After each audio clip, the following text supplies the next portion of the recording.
This meeting of the Community Service and Public Safety Committee to order. Today is Monday, April 17th, and I hope everyone enjoyed Heritage Week and our tournament. We're so grateful for all those folks who come and spend their time with us, and blessed to be part of it. So, Zendaya, are we in FOIA compliance? Ma'am, we are. Wonderful. And will you please take the roll? Absolutely. Ms. Bryson? Here. Mr. Brown? Here. Mr. Stanford? Yes. Mr. Alfred. Sorry, Mr. Alfred. Yes, we did speak this morning also. Mr. Alfred? Present. And Ms. Becker? Yes. And prior to beginning our meeting, if we can take a moment, please, and say the pledge.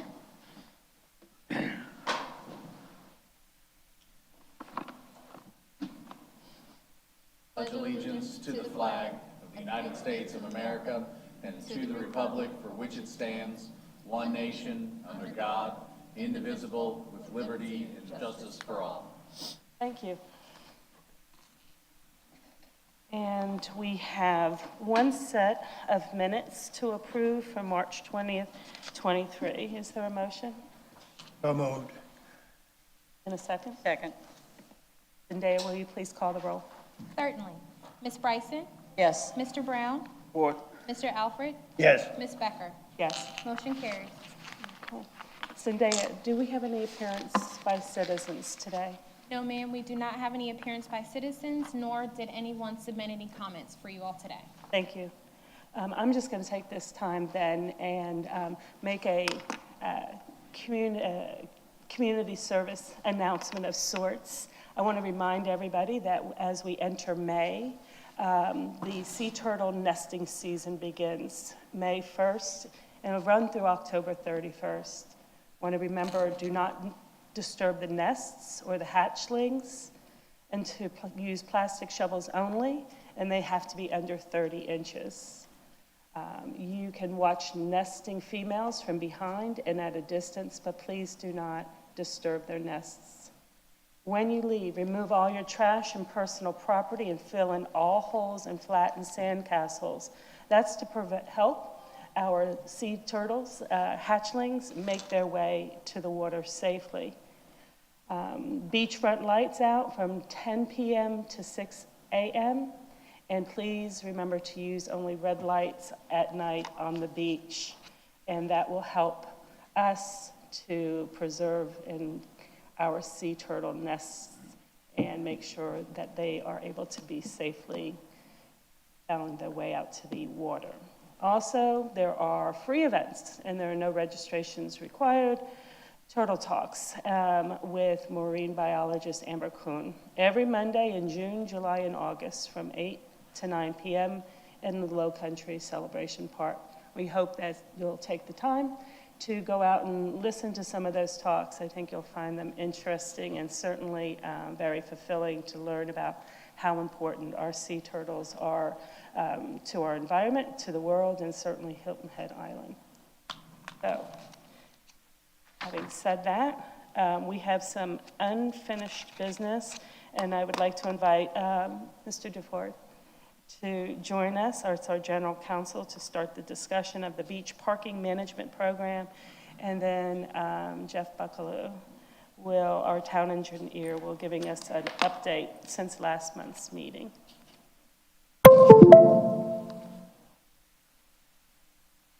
Jeff first? Okay. Okay. However you guys want to work it out, that's fine. Thank you.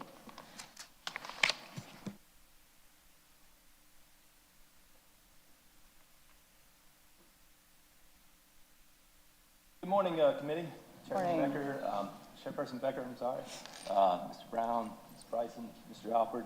I wanted to give you an update from last month's meeting and where we are, and schedule here. Since we met last, we do have your questions and comments, and are working with those as we update the ordinance and look at them policies and procedures. And we will plan to come back probably in June with updates on the policies and procedures manual we're working on with PCI, and Mac will have the ordinance language. We will discuss fees, hours, et cetera, and I think we'll be ready for action at that time. The PCI contract was signed on March 27th, so the company is officially under contract and on the clock.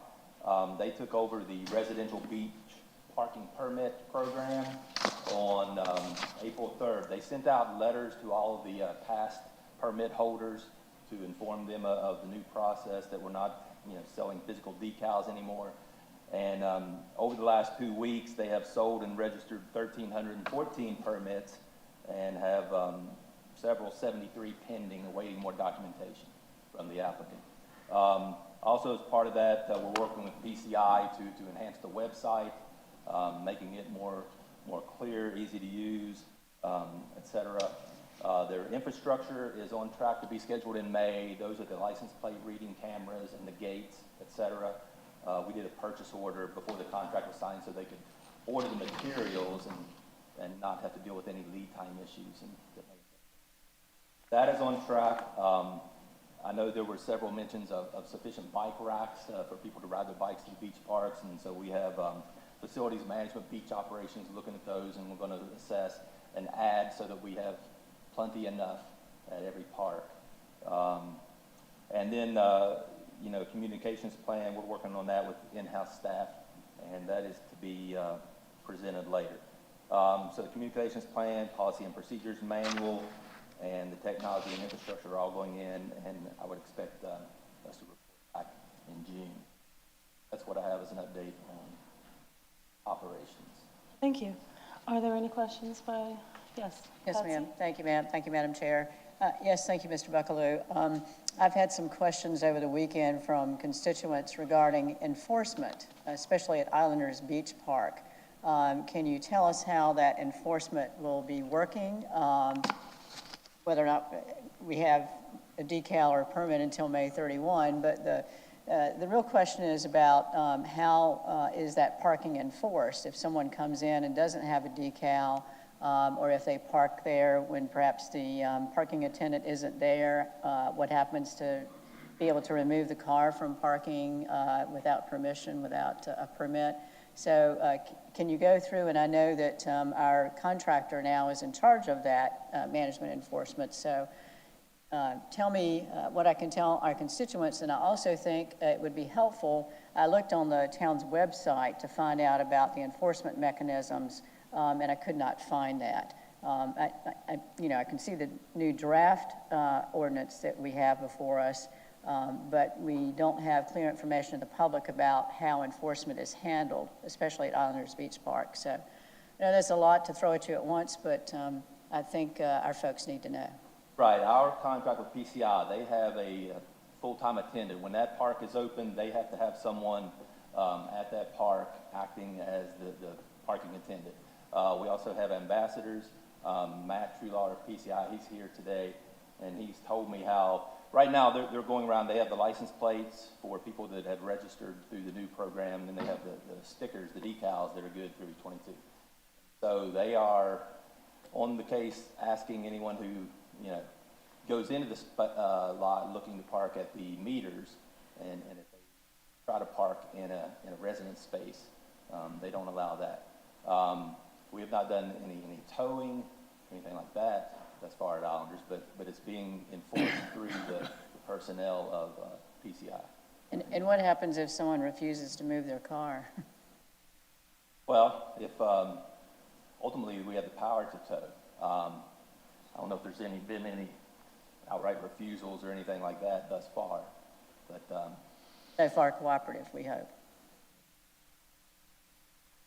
I think it'd be helpful if we could put at least a little blurb on the parking permit, beach parking permit page. How's that? Peter Piper picked a peck of pickled peppers. Yes, sure. Thank you. Yeah, we can spell that out and add that to the website. Thank you.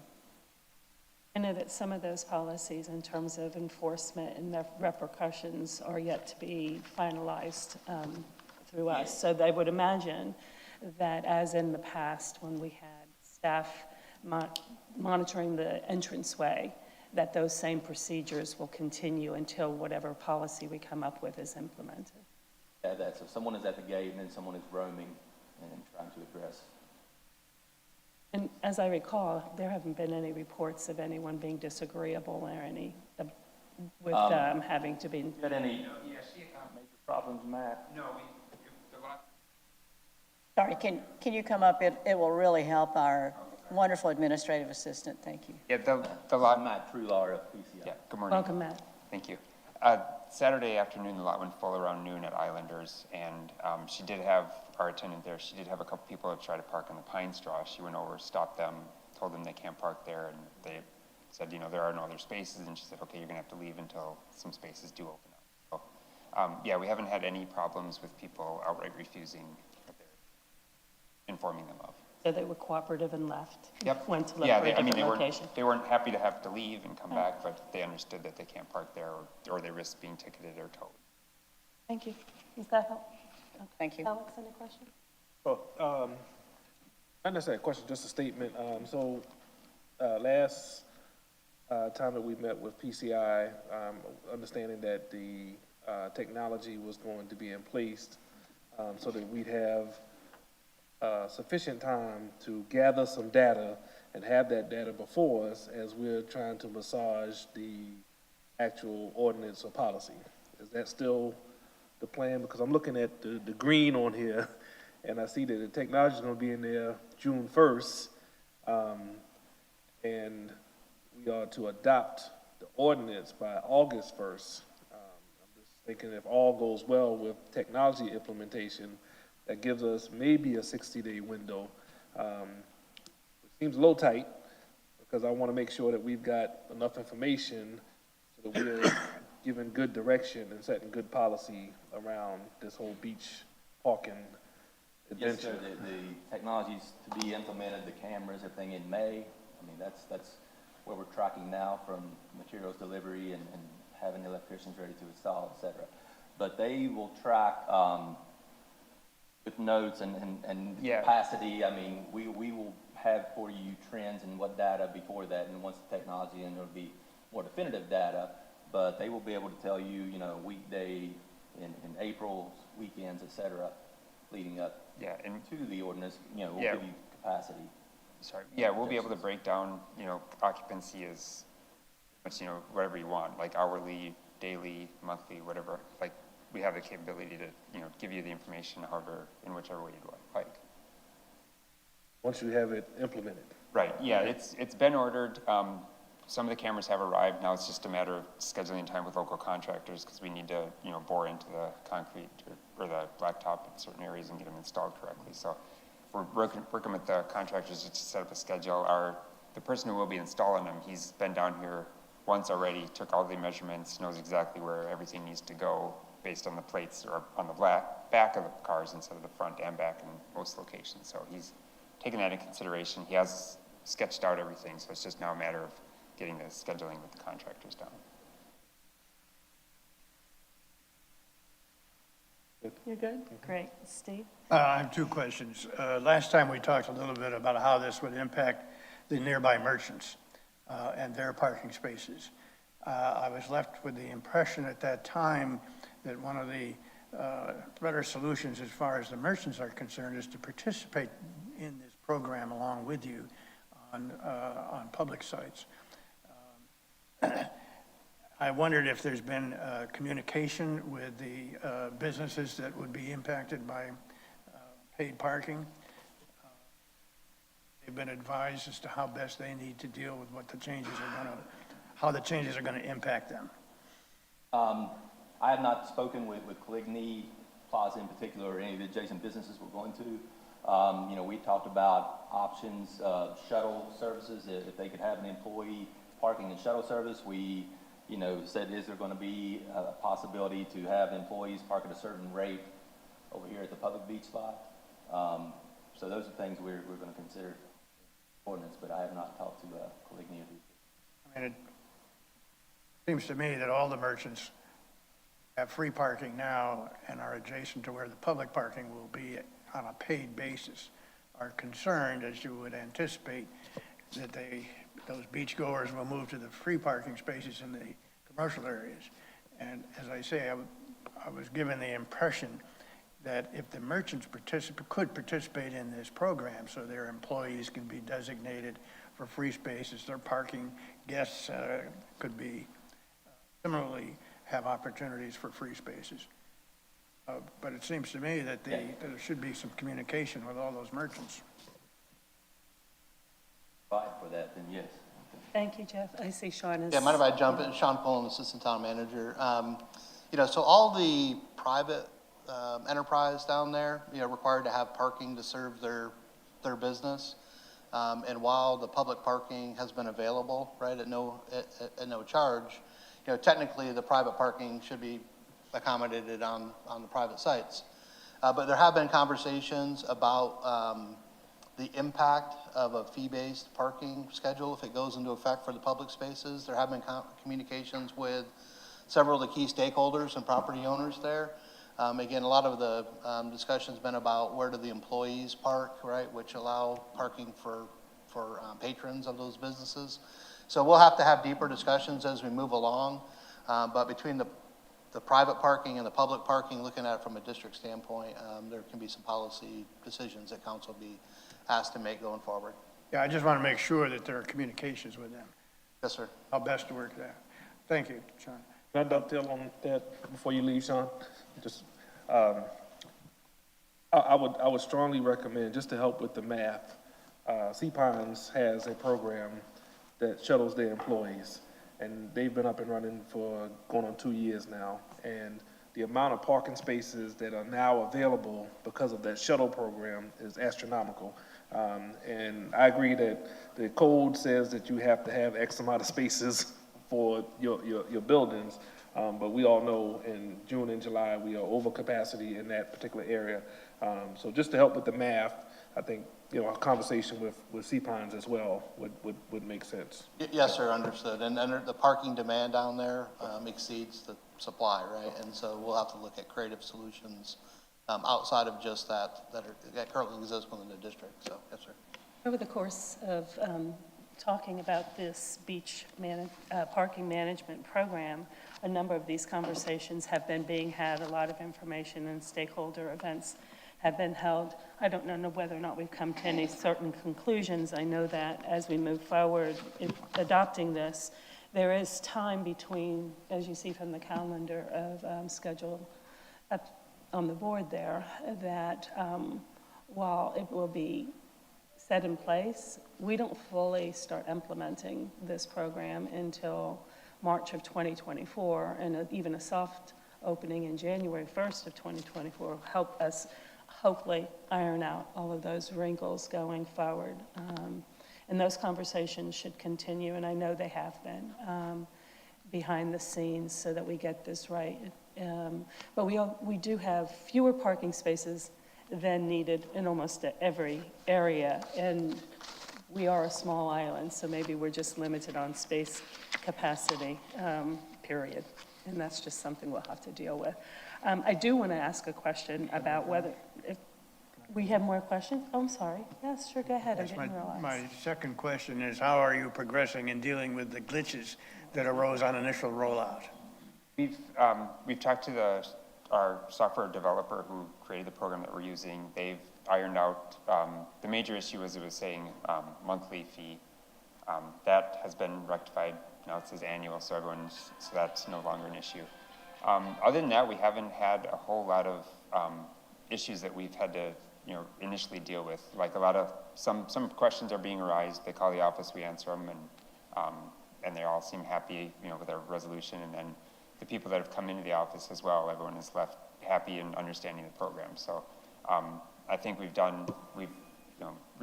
rectified the glitches, and hopefully everything should be smoother. And every once in a while, we do get some questions, and I just direct the people through the whole process, and seems to work out just fine. Thank you.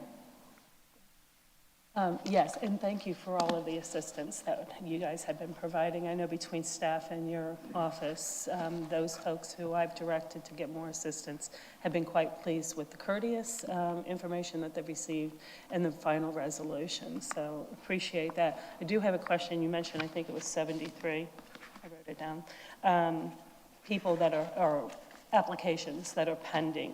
What is the primary issue with those? Do you? Yeah, there's three primary reasons. One, their credit card information isn't correct. They maybe missed a digit or they put in the wrong mailing address. The second most common one is documentation. They're not providing the correct, tax bill or their lease agreement or their mortgage closing. They're not providing the right documentation. Sometimes it's a matter of the name is different on the tax bill than the application, so we have to resolve that. And then the third is there's an option where they can select one vehicle or two vehicles. Some people are selecting one but putting in two, so I have to contact them to make sure it's okay to put the additional $15 charge through.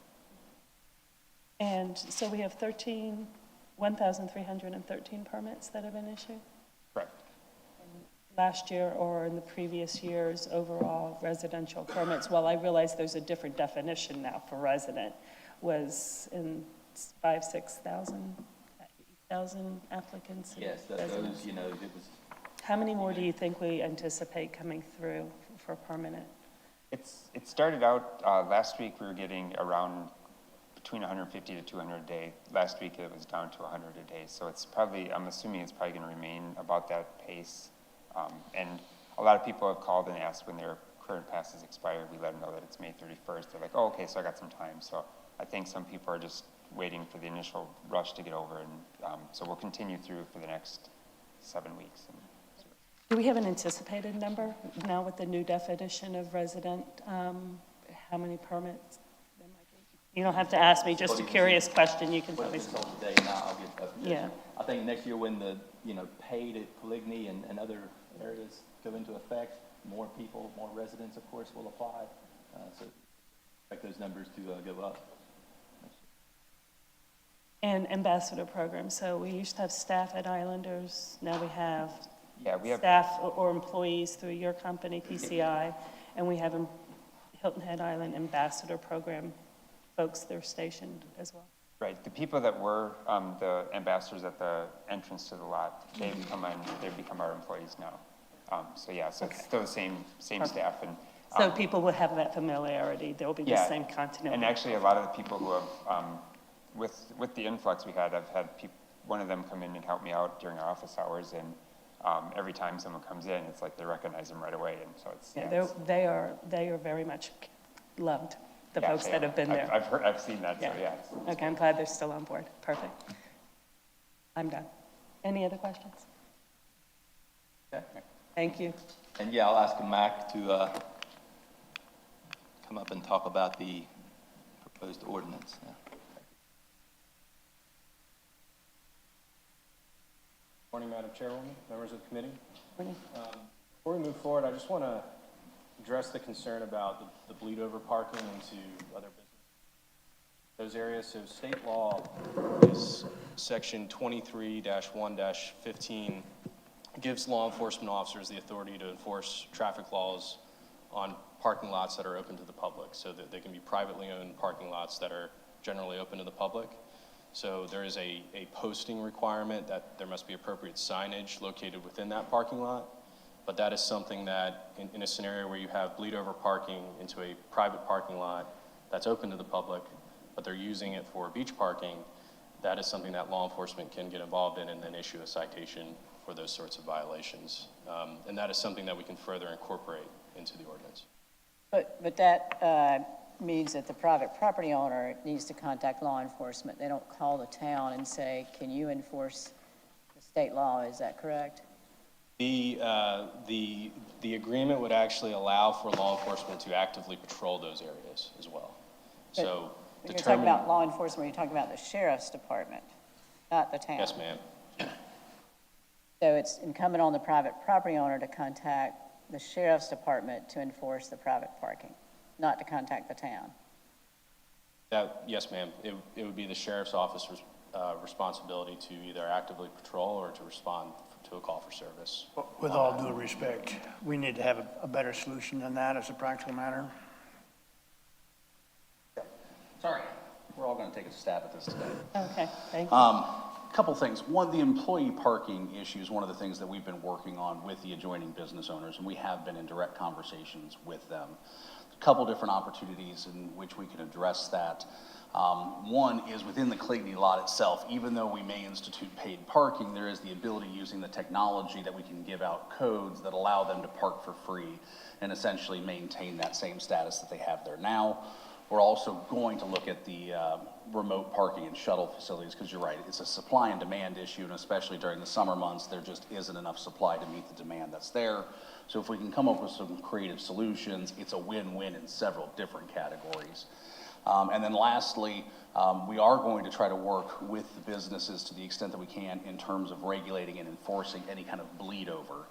The issue becomes, and it's the issue that's always been there, of knowing the intent of the person that's coming into that parking lot. And are they going to shop, or are they going to go to the beach? And unless you follow them from the time they get out of their car to the time they go to their destination, you just don't know. So the ability there is for them to participate. We have had conversations with them and are certainly open to and trying to incorporate them into our system. But we are going to have to continue to have open dialogue with them, and how do we enforce that, because it's a difficult issue not knowing what their intent is. But certainly signage, notification to the public, messaging, and our ability to, I think, convey information to folks that if one of our lots are full, then hopefully the USCB lot is open, so there is the ability to park there appropriately, or if not, we can communicate what availability might be in other parks. So all of that hopefully comes together to mitigate that particular issue. I don't know that we're ever going to eliminate it completely, but I think we can certainly work on it with the business owners directly. So my best approach is to get an ice cream cone on the way to the beach. You know? Eat it fast, it'll melt in the summer. There you go. But having said all of that, this isn't a new issue. These are issues that we've had all along. It may be a little bit more complicated now that we have a beach monitoring program and payment system, but we've always had these types of issues in the past. And so there are solutions that have worked, and there are probably, as Josh, you described, a lot of opportunity for improvement that will. And I appreciate the fact that those conversations are ongoing. I would imagine also, Patsy, to your point, that yes, the sheriff's, and maybe Mac, you can address this, the sheriff's department would be, under the state law, the first call maybe, but we also have code enforcement, and I think that probably discussion in terms of if and how code enforcement could be helpful in this regard could benefit the residents' experience and try to alleviate any problems that might come down the way. Maybe we can get some more information about that later on. Absolutely. And I think there is a distinction there, which I think Chair Becker is talking about, and that is within the private parking lots, that's the responsibility of the private property owners to enforce, but with residents on the streets in for instance, North and South Forest Beach, since we're talking about the Cligney Beach area, that kind of bleed over parking on top of folks' lawns and blocking streets and going into other areas where the town has some control and enforcement authority about that kind of parking. And I think we ought to make that clear in this ordinance.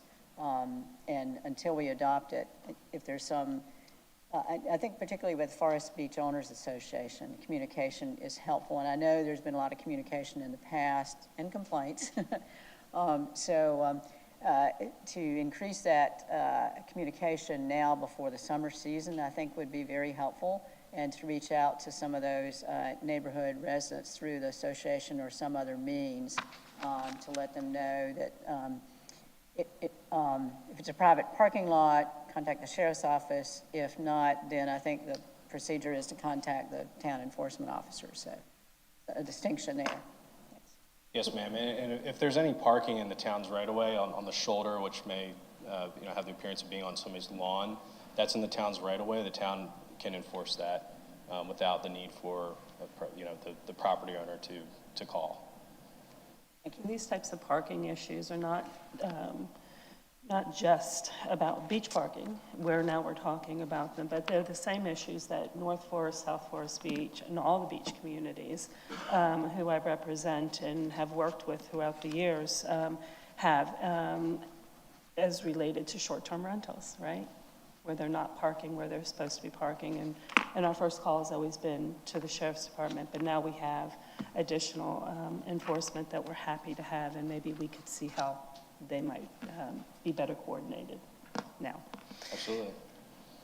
All right. So I have the same slide presentation essentially as last month, but I will point out the areas that we've made some modifications based on the feedback that you all provided last month.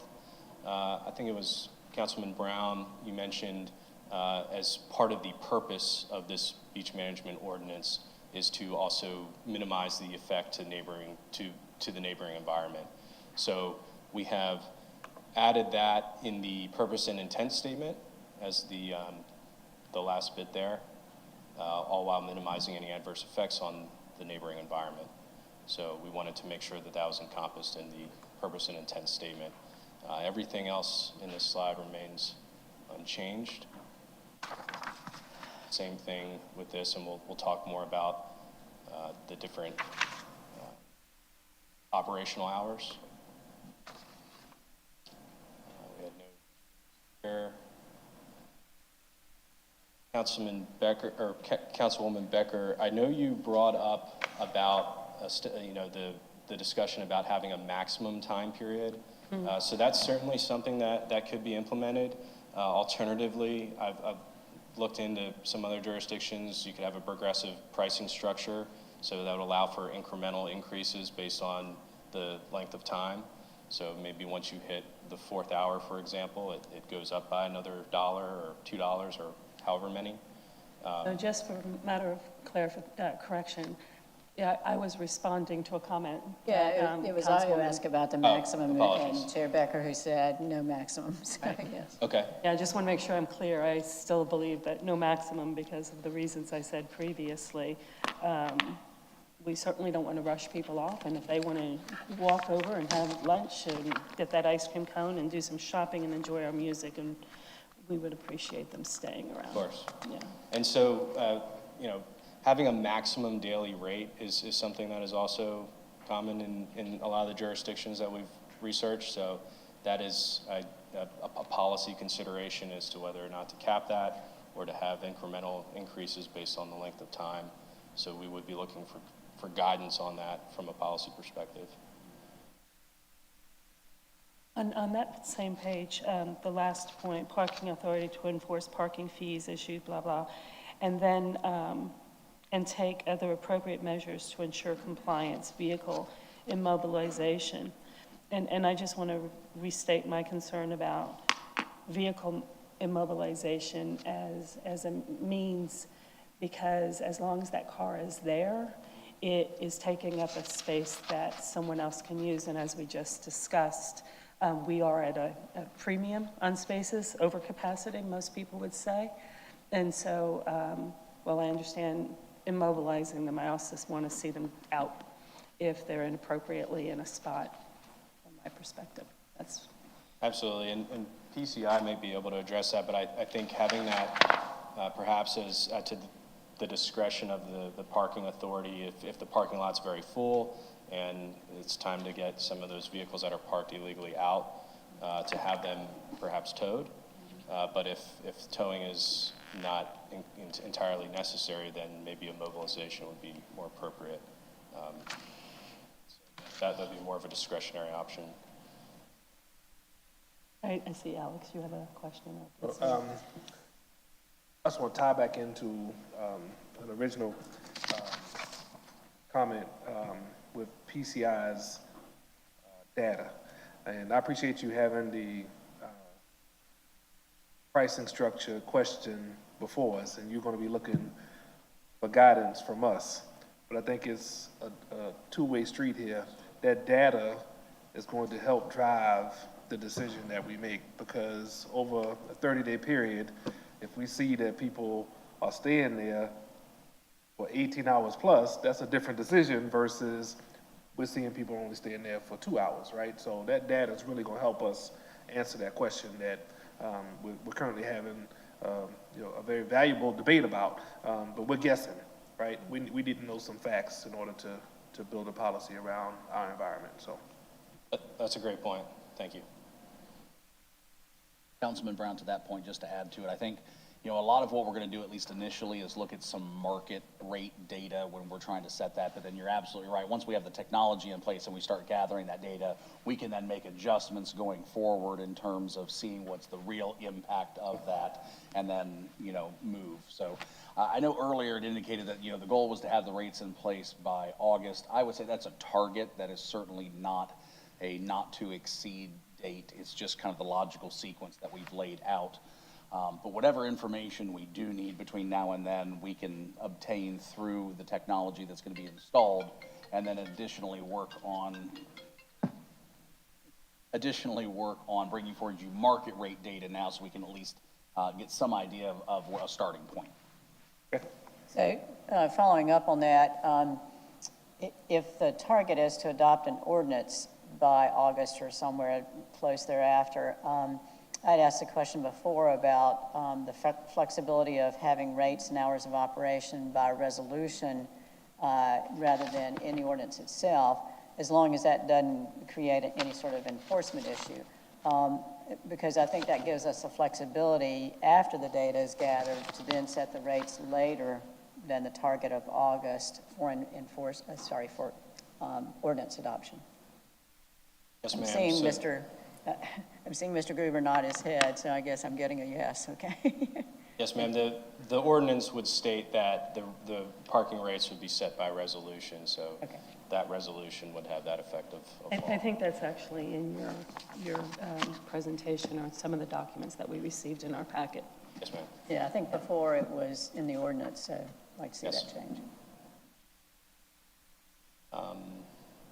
The only thing we added here was the business beach parking passes, so allowing for businesses to purchase yearly or seasonal passes for employees, or however that is worked out. I know that there are ongoing communications between the town and businesses, so that is something that we'll continue to have that conversation and bring that back to you with outcomes of those discussions. So I'll just speak up about one of my concerns about residents and passes and beach fees. And this isn't necessarily pertain to any specific, but there's a number. It would be my intention that as we see the data, we set the fees, that at some point, if not, hopefully, maybe, out of the gate, residents' fee, 15-year, would be eliminated, and that a resident would have a free parking pass to utilize the spaces on the island. I think it's fair, and it is certainly inequitable, since we're already paying taxes to provide that parking, should give that opportunity.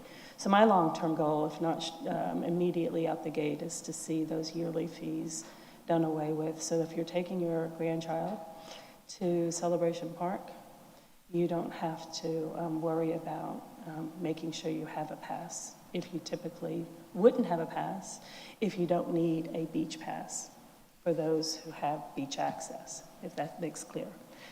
People, and I'll use Bradley Circle because I always do. Bradley Circle residents won't likely need a beach pass, and because we have private beach access. And so, but we do go to Coligny to use the parks, et cetera. So I don't want to find our residents in a position where they need to buy a beach pass just for that purpose. And to make that fair across the island for all residents, it is my hope that we will be able to eliminate a fee at all for residents.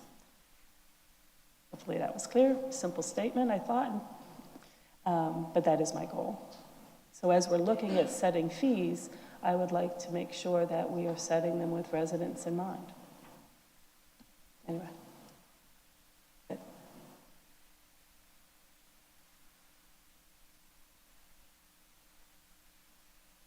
Nothing here has changed in this slide.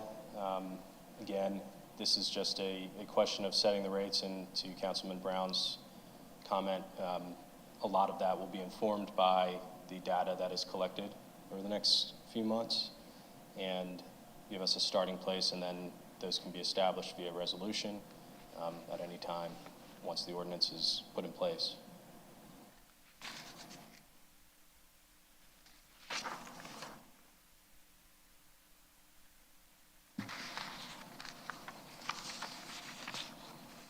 The one comment here that I have is to solicit more feedback, and this is something that staff could provide some recommendations perhaps in terms of hours of operation for different parks, for different parking areas, and then also for different uses. So I know that there was comments last month about for, if there's a soccer field nearby and, allowing the park to stay open for those, individuals who need to utilize the parking for that.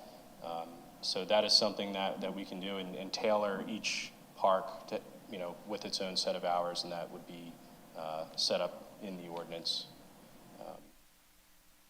I would just point out one small point. Dreesen Beach parking, I believe, when it was originally approved for construction, there were already set times for operation with the gate closing there in respect for the Bradley Beach Road community. So I want to make sure that we don't step on any existing time that's been already established. Yes, ma'am. So we will work to bring back some times for each park for hours of operation. And I know that there was a comment about the turtle patrol, so making sure that they have some sort of way to get into the park to use the parking spaces so that they can conduct their activities. And we have updated the maps here.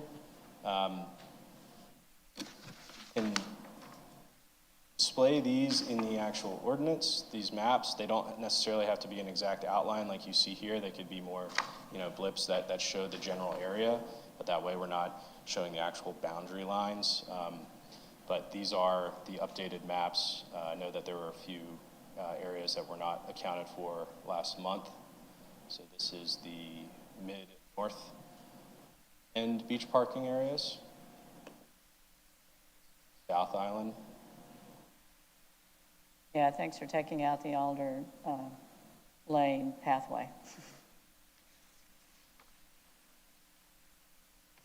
And nothing here has changed with rules and regulations. Those were pretty standard. And then exemptions for emergency vehicles or vehicles of disabled individuals or town officials engaged in official duties. And then any exemptions of paid parking for permitted special events that are approved by the town manager or his or her designee.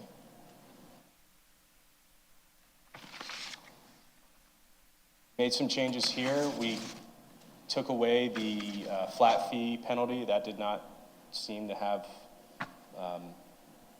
much desire to implement that. So we have a sample graduated penalty structure here that starts at $50 for your first violation. And then there will also be a reminder of the parking restrictions and parking regulations affixed with that citation. Again, it's an administrative citation. The second violation would be $100, and then a notification of potential tow or immobilization. And then a third and subsequent violations would be fines of $150 and towing or immobilization at the vehicle owner's expense. So those are fines that certainly can be adjusted, but just something to put up there as an example to demonstrate how that would work.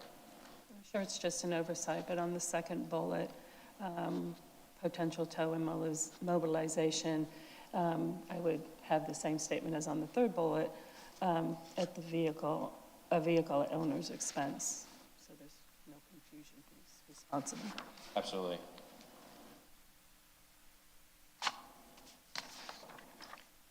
And then, sorry. Alex? Just a question on the towing. My memory's starting to go the older I get. Do we currently have a code around the tow companies' pricing?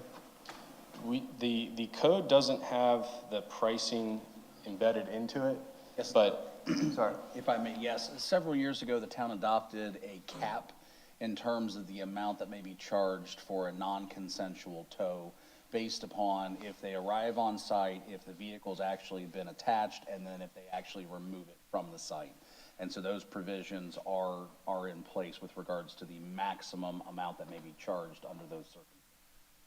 How long ago was that? Boy, 2012, 2013, it's been a significant period of time.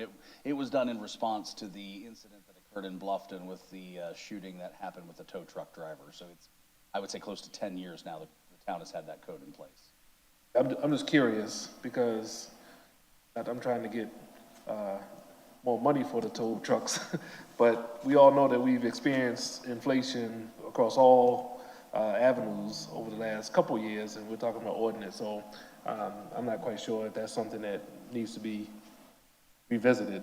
It certainly could. Because it's in the code, we would have to amend it via an ordinance to change those rates, but that's certainly up to the direction of council to do that. Josh, will you provide to the committee and all of town council members, please, that ordinance so we can have it? I think it's a good question, Alex. If I could follow up, I know, I don't know how many incidents we have of towing. It maybe not a lot, but I think maybe if we have some idea of frequency of towing and if that's an issue for the towing companies that are used. Some jurisdictions also have a rotational policy, so it's not my Uncle Fred's towing company that's always called.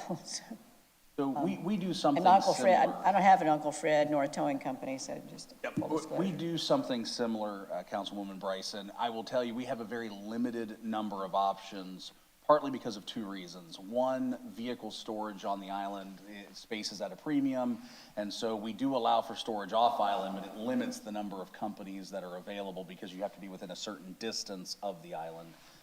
Two, we also require that you accept other forms of payment. And some of the towing companies have been very reluctant to do that because folks are typically not very happy to have their car towed, and once they've gotten it back, they'll call up their credit card company or their bank and dispute the charge. And so a lot of the companies require cash payments only. So the ones that we have on our rotation list are ones that have agreed to take those other forms of payment, and so we do go through them to the extent that we have that availability. And that same rotational policy is now being followed by our contractors, so. Yes, well, so all of our tows actually go through the sheriff's office, because we have to notify them anytime that we're going to tow somebody so that somebody doesn't report their vehicle being stolen. So yeah, but the towing will come through us, but at the direction or notice of the contractor.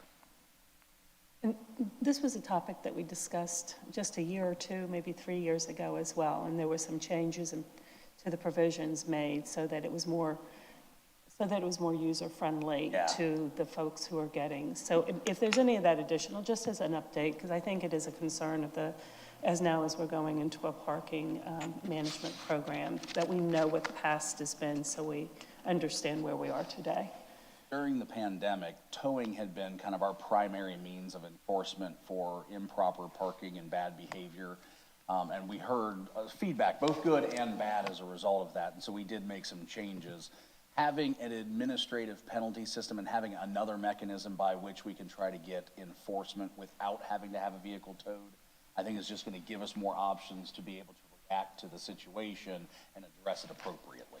As I recall the discussion, there was a distinct desire to make sure we did not go down the road where we had roving tow trucks or any type of thing like that. That is not Hilton Head. And so there was a lot into this. It might be worth a quick update and read for folks.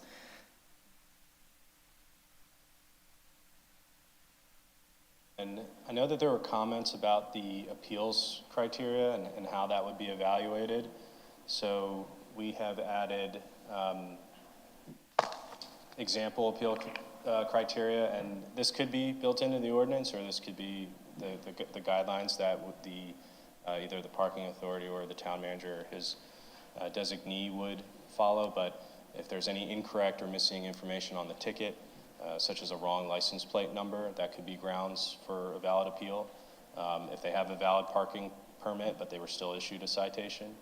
If there was any issues with the signage or marking, the signage said that, there was no paid parking, that could be grounds. If there's an emergency or unforeseen circumstances, that could be corroborated, and that could be, and then any defects in the parking technology. So those are all examples of criteria that whoever's hearing that appeal could evaluate that and make a determination as to whether or not to dismiss the administrative citation. That is it from what we, from the feedback that we received last month. Any other questions from the committee? No? Are there any questions from the public? No?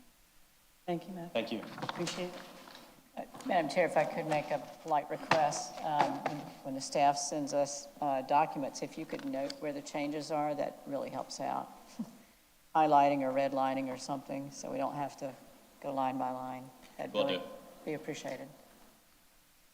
I appreciate the effort that everyone is putting into this to make sure that we're fully informed.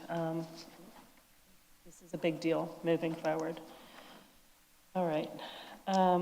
New business.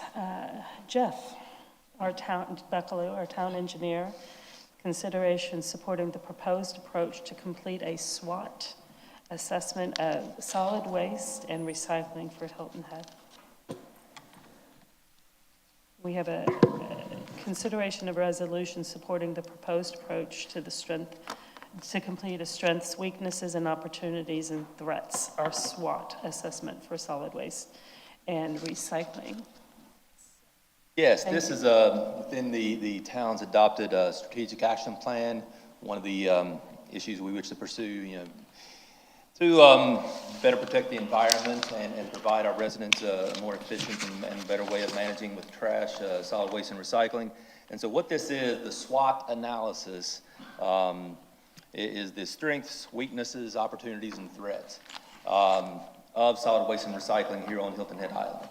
And what I've done here, we have a resolution, of course, that we want town council to approve that shows that we are on the right track, and this is the way we should address this initiative.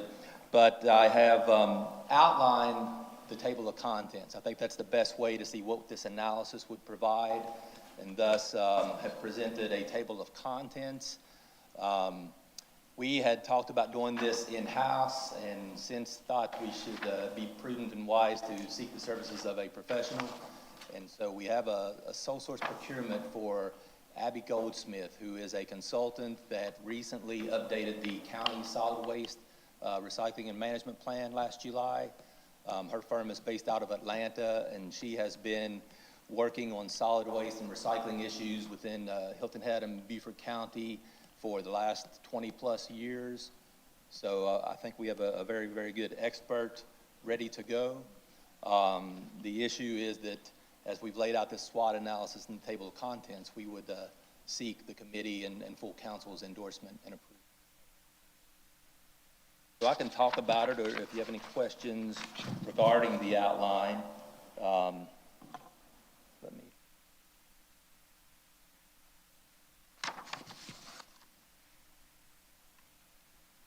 Here we go. And as I said, in the end, what we would want from the consultant's efforts would be a report, with a table of contents and such. We would lay out the goals and objectives of the analysis. Would want them to summarize up front their recommendations and a plan to move forward that we could act upon. Research all applicable town, county, and state codes affecting solid waste and recycling. There would be a stakeholder engagement process. There is a county board, solid waste and recycling board. Hilton Head Island has a representative, Mike Bennett. He's instrumental to seeing how things are done here. He owns a recycling company that's been doing business on Hilton Head Island for over 2 decades, so he is a key player in that. But yeah, we would have wanted to reach out to the PUDs, commercial enterprises, everyone, et cetera, see what their problems are, issues we need to address, how things could be made better. Part of her, Ms. Goldsmith's task would be to assess current practices with the private haulers now, how that works with both residential and commercial property owners, and then document, of course, the SWOT analysis itself. And so I've already identified a few bullets to help along with that, things that we see are important under each of those letters in the SWOT analysis. And one of the key things, you know, as I learned more about this, there is a MRF facility in the works, a materials recovery facility. And Beaufort County is working on a site south of the Broad. The exact location of that is still to be determined. They've been looking at 2 sites. But please know County Public Works is working to get a MRF in place. We'll see what the schedule provides for that based on the site selection. But that's something key that they could operate on the weekends. It's a shorter haul distance. For many, many reasons, that is a key factor in us having better solid waste and recycling opportunities. Sites are. There was one next to the convenience center off of Simmonsville Road in Bluffton. And a lot of issues, I think, to overcome with that. There would be rezonings, et cetera. Then there is another site closer to the Jasper County line that I believe they're pursuing. So anyway, it's up to the county to find the best site, make the best deal, acquire property.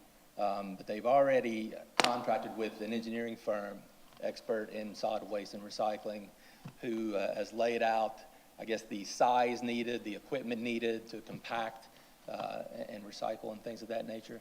So there's things moving in the works. It's not just we'll wait until a site is selected and then begin work. So, but it's key to, I think, our opportunities, and right now that we don't have that in place. So. Any questions, Steve? No? Alex?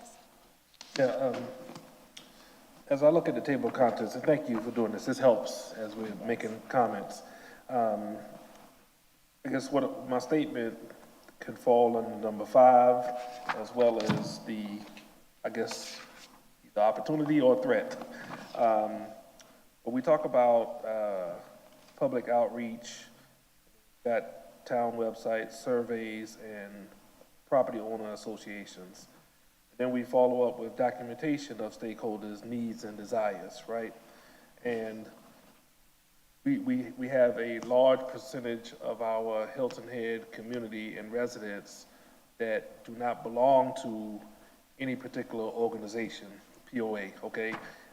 So I guess from my viewpoint, when I see documentation of stakeholders, yes, Mr. Christian, who's here, and thank you for being here, thank you for all your hard work on this topic, could very easily pen a letter from Hilton Head Plantation with a clear understanding of their desires, but not every neighborhood on Hilton Head has that opportunity, okay? So I think that needs to be called out a bit more as far as how we are going to accomplish that. And of course, that to me would be a threat, because we could be developing a program that's not necessarily going to fit all of our residents here on Hilton Head. That's very important. Yes, sir. And I think the best way perhaps to tackle that would be if there's a public information campaign, print media, news media, that the town of Hilton Head Island is soliciting input. And if we put on our website a survey, so if it's in the newspaper and the 6 o'clock news, hey, we're seeking input, how we can improve solid waste and recycling, and go to our website, and there's a survey that anyone can fill out, I think the town should do this or that, and then I think we'd have good data and metrics. That's kind of what I was thinking in the documentation, if we could get that. And whether it's anonymous or, you know, you say your street address or where you came from, yeah, trying to get documentation on here's what the folks we've spoken with feel. Maybe put a sign at the convenience center where people take their household trash. Yes. Yes.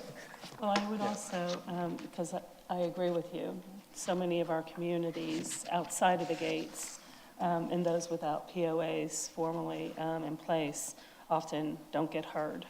And while their survey comments are helpful, I think that having someone who can be their spokesperson, and Alex, I think that pretty much defines our areas as council people, and I would like to offer, I am willing to be that spokesperson and have those meetings and make sure that that message is being sent back, and I'm bringing back that that information to the discussion as a member of that team.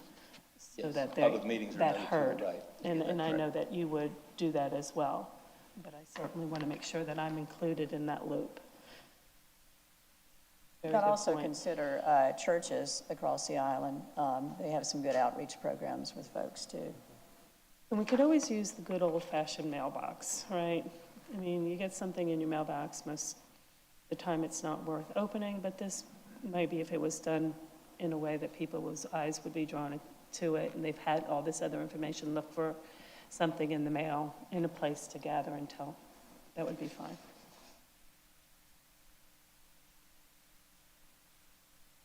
Madam Chair, I do have just a couple quick questions. Okay. First of all, I'm supportive of this proposal that you've outlined. And just a couple quick questions. The contractor, and I like that we're using somebody who's familiar with the area, but what's the cost of the contract, and is it budgeted in this fiscal year or next fiscal year? or This how's that fiscal going? year, that's still to be determined. Once we get this outline, I'm speaking with Ms. Goldsmith, and we'll identify the scope, schedule, and fee. Be in the tens of thousands, low tens, I would expect. Okay, I was going to ask for a range, Yeah, okay. not exorbitant. And the schedule. Not triple digits, okay. Yeah, no. The schedule, you know, if this is approved by town council and this is the direction we wish to pursue, try to tighten up the performance schedule of the SWAT, probably the 4 to 5 under 6 month timeframe. That we would be back to town council with a presentation of the results and direction to move forward. I'm sure our finance administrative chair will make sure it's in the budget somewhere. Any other questions? Are there any questions from the public on this matter? Do you have anything you want to add? Yeah, real quick. Councilmember Bryson hit the nail on the head. A lot of the Native Island community and non-people use the convenience co-op and even hand something out. They have to stop there to have their decal validated.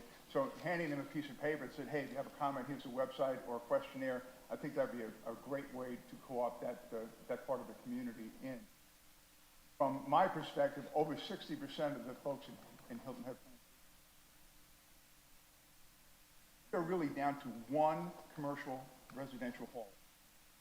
Bought each other out, and they're dying for another person to come into the industry. Monopoly at this point. This is the first step, and there's a lot to do here, and we're very, very supportive of this. Thank you, Peter. All right. Anything else? Okay. So, are you looking for us to move this to town council? What do you want from us today here? Yes, with this? that is the goal, right. So Okay. if this committee would endorse the resolution and the outline of the SWOT analysis to full council, and council would pass the resolution to act, and we'll take that direction. Madam Chair, I move that we recommend that the town council consider the proposal submitted to complete a SWOT of solid waste and recycling. I'm trying to read this without my glasses. That was really bad to do. Second. Got it? Okay. Zendaya, will you call our roll, please? Certainly. Ms. Bryson? Yes. Mr. Brown? What? Mr. Alfred? Yes. Ms. Becker? Yes. All right. Thank you, Jim. Thank you.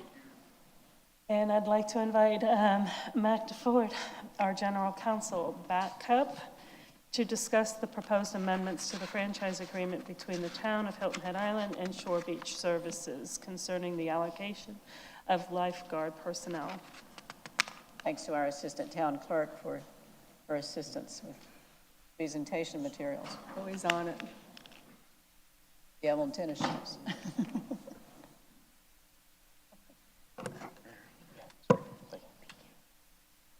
Morning again. This is a request from Shore Beach Services to amend the franchise agreement to the town, between it and the town. Currently, the Shore Beach Services provides lifeguard and beach rental equipment services under a franchise agreement that was most recently dated May 24th, 2019. And Shore Beach Services submitted a letter last month requesting to make a modification to that agreement. In summary, they're seeking to amend the franchise agreement by replacing the term rental lifeguard with rental attendant. And then 2, defining the responsibilities of rental attendants in offering supplementary support for beach patrol and emergency services. And we have Mr. Wagner from Shore Beach Services here, and he's going to further explain the purpose for these requested amendments. Thank you. Welcome. Good morning. I'm Mike Wagner. I'm the Director of Shore Beach Service. Our service agreement requires us to have a United States Life Saving Association certification for certified lifeguard agencies. We've always complied with all of the standards of the U.S. At a recent meeting, there was a proposal that would not allow our staff that are conducting rental activities to be certified as a lifeguard. That hasn't passed yet at this point, but it was strongly suggested that we change the uniform.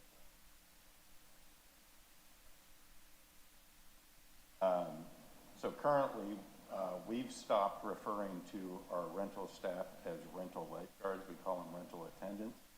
And we've put them in uniforms that say response team rather than lifeguard. They certified and trained as lifeguards doing the same job as past. It's just the identity response.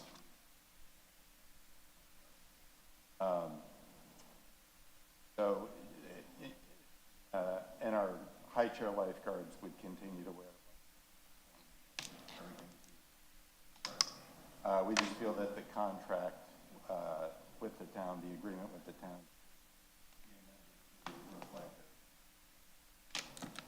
And I'll scroll down here to the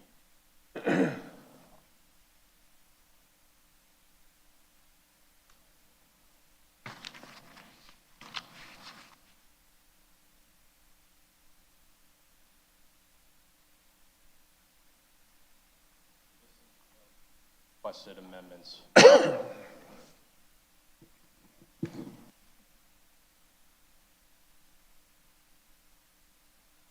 Are there any questions?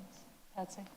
I do, just a couple quick questions. I do appreciate this change, and I appreciate that you've been more assertive in doing it despite the fact that it hadn't yet passed the association, so thank you for that. And you're going to change the title on the uniforms. Are you also changing the color of the uniform from red to? Yeah, we did because we don't want them to, red's very associated with guarding, so they are wearing royal blue. Good, good, good. Visual helps out. And then the number of lifeguards in the high chairs, so to speak, will that be the same at the same location? So I would assume that under your expertise, you determine the locations and how many, but there's no change. You still have the same number of lifeguards and locations. Great, great. Those are my questions. No? May I assume that with this change, the emergency response in the case of a swimmer having trouble will not be any different than it has been in the past? So for those who are sitting in the low chairs by the resort entrances in various places, they no longer will have necessarily lifeguarding duty as their primary responsibility on the beach. They'll be in blue shirts. Right, and by contract before, that's not been their primary duty. Oh. We're just it's essentially just a uniform change.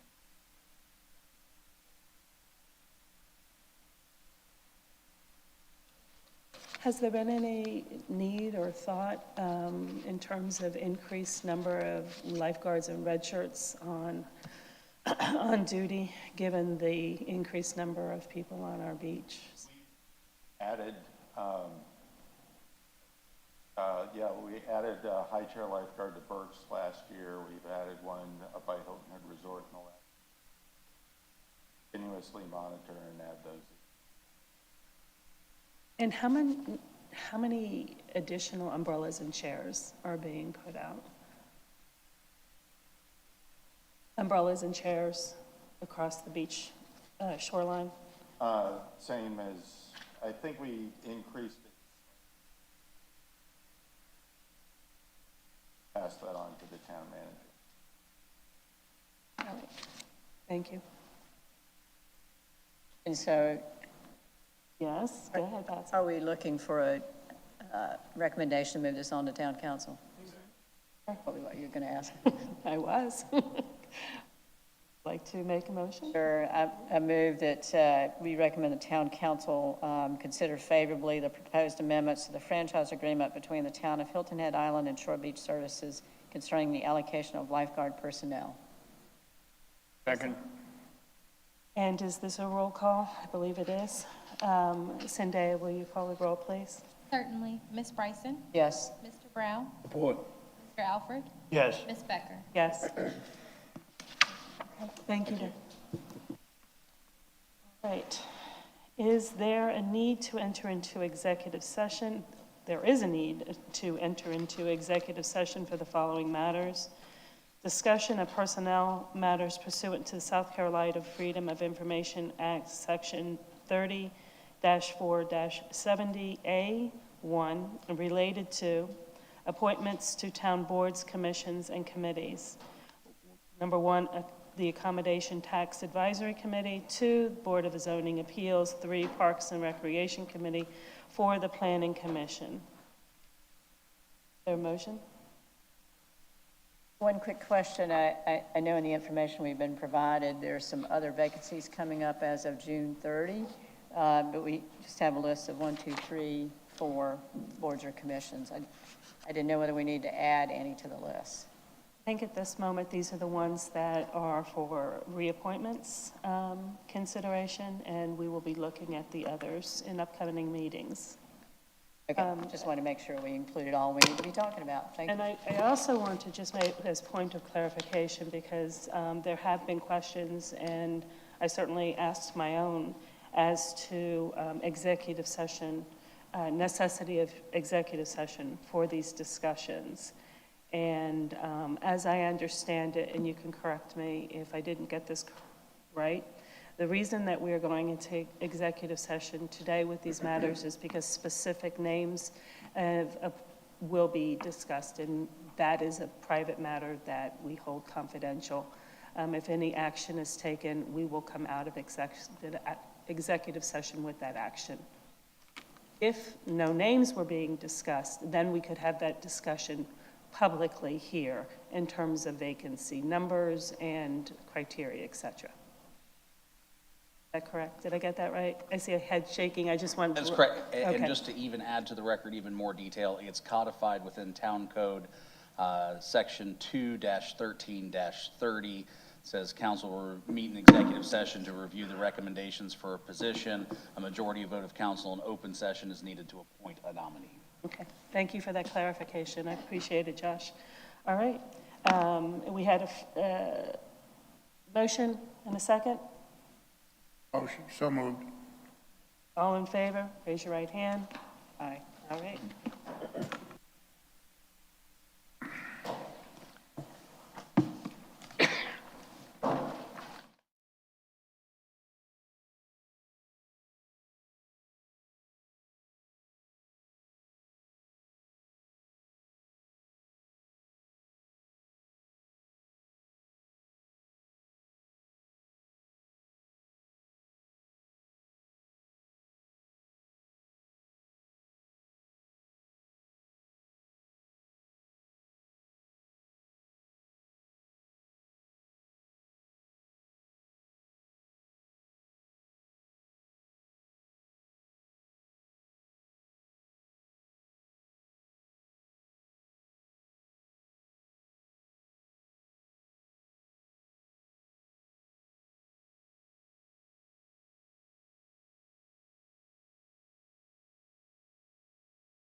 Second. All in favor? Aye. Aye. All right, and having taken no action in executive session, I'd like to adjourn this meeting and thank you all for attending.